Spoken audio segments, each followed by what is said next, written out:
Kwento ng makulay na paglalakbay ni Pipoy Higad. Si Pipoy na palaging gutom.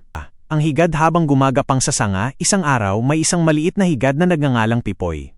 Mahilig siyang gumapang sa mga berdeng halaman. Pero alam niyo ba kung ano ang pinakapaboritong gawin ni Pipoy? Ang kumain ng kumain. Crunch, crunch, crunch. Ang tunog ng mga dahong kinakain niya araw-araw para siya ay lumaki at lumakas. Oras na para matulog. Ang higad na nakabitin na parang letrang J. Nang busog na si Pipoy at malaki na ang kanyang katawan, naramdaman niya ang matinding antok. Umakyat siya sa isang ligtas na sanga at kumapit ng napakahigpit. Pagkatapos, binitin niya ang kanyang katawan pabaligtad na parang letrang J. Sabi ni Pipoy, "Oras na para magpahinga." Ang mahiwagang kwarto. Ang saradong krisalis o pupa. Ipinikit ni Pipoy ang kanyang mga mata at binalot ang kanyang sarili ng isang matigas na kumot na tinatawag na krisalis. Mukha siyang tahimik na natutulog sa labas, ngunit sa loob ng kanyang mahiwagang kwarto may nagaganap na magic. Unti-unting nagbabago ang kanyang katawan at tinutubuan na siya ng mga pakpak.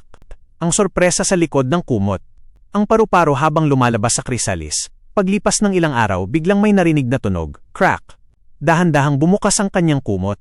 Una niyang inilabas ang kanyang maliliit na paa hanggang sa unti-unti na siyang nakalabas. Ngunit ang kanyang mga pakpak ay basa pa at lukot, kaya naman kumapit muna siya ng mahigpit sa sanga para patuyuin ang mga ito sa ilalim ng araw.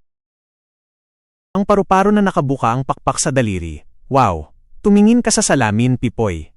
Hindi na siya ang dating higad na gumagapang sa lupa. Siya na ngayon ay isang napakagandang paru-paro na may makikinang na kulay kahel, itim at puti sa kanyang mga pakpak. Ikinaway niya ang kanyang mga pakpak at masayang lumipad sa langit upang bumisita sa mga nagagandahang bulaklak.